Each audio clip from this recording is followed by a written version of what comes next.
Hi everybody! We woke up this morning to some pretty bad news. It seems like it's almost game over for online, at least for some of the services that we use. We heard about a year ago or so that Nintendo was going to be stopping the ability to make purchases on the 3DS and the Wii U, but that the online services would still stay open.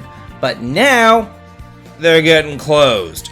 They are staying open until April 2024, so we do have quite a ways away before it does close in its entirety. And if you don't have any money on those services right now, you can't buy anything anyway. It's just the modern state of gaming. This is what a digital-only future looks like for those of you who still purchase digitally all the time. This is what you're going to be getting. This is it. You're going to be getting temporary ownership of your games. It is a sad state of affairs whenever a company goes and they sell you a product, and the product says, hey, this has an online capability, or this has an eShop. You, as the consumer, go and you pay a certain amount of money in order to get everything that that product provides, until the company just decides, hey, we just don't feel like supporting that anymore. It's gone. Thank you so much for all of your money. Yeah, so this is what we're getting into. It's ending for the 3DS and the Wii U. Another thing that I want to talk about. We know that there is a Switch 2 on the horizon.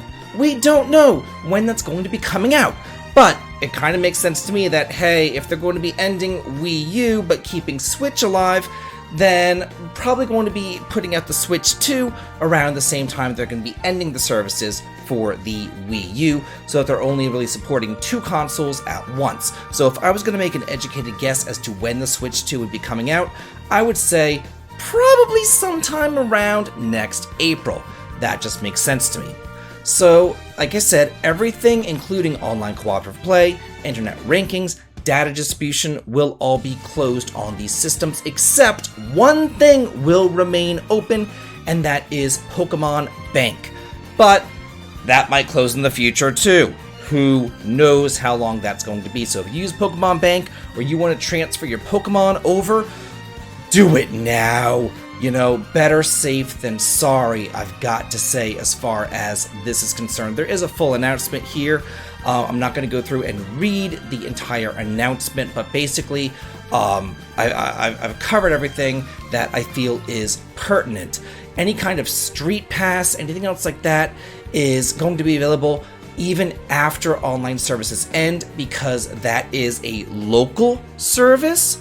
But Spot Pass uses online communication, so that feature will not be available. There is a difference there. One is local, one is more online. The local stuff will still be available, but the more online stuff will not be available.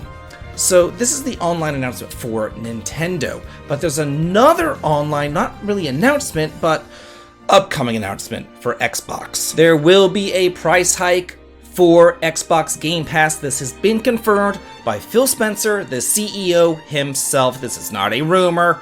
This is confirmation. We don't know how much it is going to be going up in price, but we do know that it is going up in price.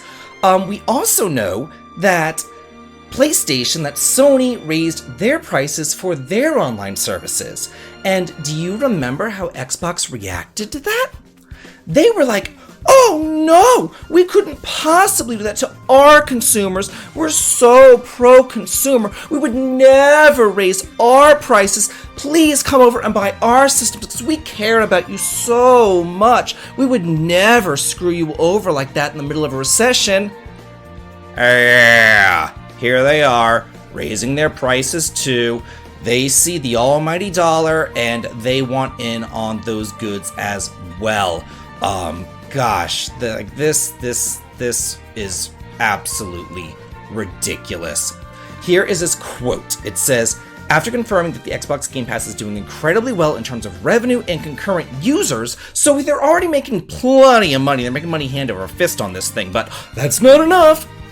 First, we always want to give you options on how to build your library. You can subscribe to Game Pass and play, or you can purchase the game. Currently, millions of users have subscribed to Xbox Game Pass, and many of them are satisfied with using it. Although the main premise is to provide more value, I think the price is inevitable that it will rise in the future. So we don't have a confirmed date on when this will happen, but it will eventually happen. We know that. He says, "We recently raised our prices once, but the decision was made after careful consideration. We believe that it's important to provide services that are recognized of being sufficient value even when the prices are increased."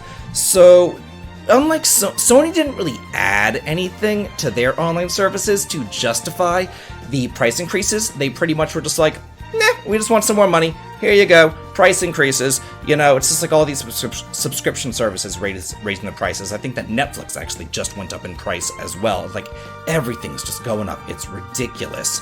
So they want to try to add something, or at least that's what they're claiming. They're claiming that they want to add something to Xbox to justify the raising in prices. So it's probably going to be whenever Activision Blizzard finally makes their way on over to the service. But then I thought that this was really, really interesting.